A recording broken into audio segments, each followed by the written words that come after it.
जन हुंकार की इस एपिसोड में आप सभी का बहुत बहुत स्वागत है। मैं हूं महेश बहुगुणा। आप देख रहे जन हुंकार एपिसोड। आज के जन हुंकार एपिसोड में देवभूमि उत्तराखंड यूसीसी लागू, समान नागरिकता संहिता प्रदेश में बाघ, भालू और वन्य जानवरों के हमले का आतंक बताएंगे आपको। क्या कह रहा जनमानस, क्या कहता है प्रशासन और क्या कहते हैं घायल हुए और जिनकी हुई मौत उनके परिवारजन। देंगे आपको विस्तृत रिपोर्ट। यदि लगभग इस वक्त मेरी टीम देवभूमि उत्तराखंड उत्तरकाशी सीमांत जिला में बिल्कुल मौजूद है। मेरे बाईं तरफ गंगा का तट, और बताएंगे आपको जहां तक उत्तरकाशी की बात की जाए लगभग 14 अटैक और कुछ मौतें भी हुई है। ले चलेंगे आपको पूरे प्रदेश में आजकल शादियों का लगातार दौरा और दूसरी तरफ बाघ, भालू का तेजी से हमला। शायद ये भी बताएंगे आपको इसके कुछ फायदे भी जो देखने को मिले हैं। लगातार देवभूमि में मुर्गा, दारू और बकरों की हजामत पर भी मानो अंकुश लगा हुआ है। शादी में आजकल लोग जल्दी पहुंच जाते हैं। कॉकटेल की पार्टी देवभूमि उत्तराखंड में जो लगातार देखी जाती थी मेहंदी रात, उस पर भी मानो लगा अंकुश। और थिड़कने वाले पैर, डिस्को भांगड़ा चलता देर रात तक भी कहीं न कहीं मानो अंकुश लग चुका है। बाघ, भालू का मंडराया खतरा यही दिखाता है। बताएंगे आपको अब क्या कह रहा है प्रशासन। प्रशासन से बातचीत और जनमानस का मानना और मेरे सहयोगी ठाकुर सुरेंद्र पाल सिंह की रिपोर्ट क्या कहती है, ये भी बताएंगे आपको डाटा।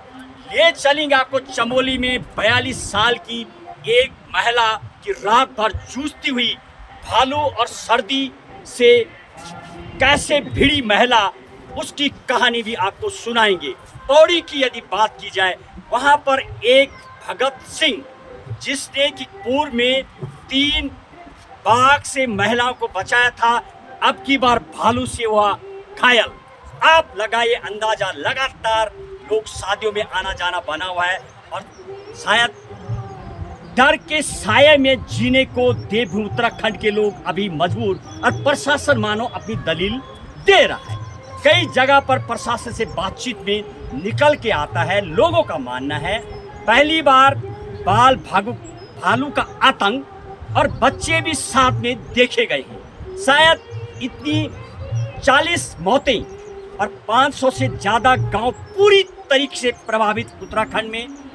कुमाऊं बेल्ट की बात कर लूँ, बागेश्वर धाम की बात करूँ, पौड़ी, चमोली, पिथौरागढ़ से लेकर के तमाम जगह पर सबसे ज़्यादा तेज हमले चमोली, पौड़ी और उत्तरकाशी में हुए हैं। और प्रशासन का मानना है कूड़ा कचरा और तमाम गार्बेज जो फेंका जा रहा है, जंगलों से मानव भालू चले आए। हालांकि एक रिपोर्ट के मुताबिक और कुछ लोगों की यदि माने जो यहाँ के ग्रामीण हैं, उनके मुताबिक शायद बाहर से इस तरीके से वन्य जीव को ला करके छोड़ा गया है।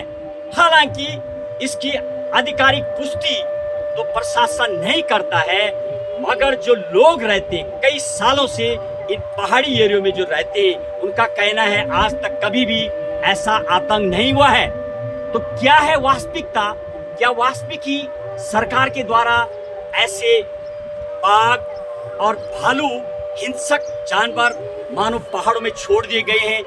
अटैक ये बताता है। पहाड़ी भालू का फेस भी, कई महिलाओं से जब बातचीत करने की मेरी टीम ने जाने का प्रयास किया तो निकल के आया उस भालू का फेस कुछ हल्का अलग भी है।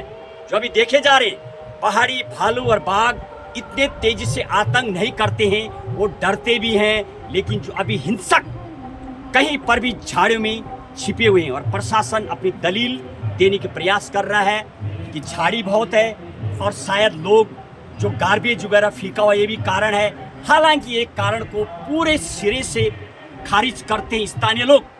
प्रशासन ने घोषणा तो की है, लेकिन अभी तक 60% लोगों को कोई मुआवजा नहीं मिला है। ऐसा भी हमारे पास बिल्कुल ग्राउंड रिपोर्ट है।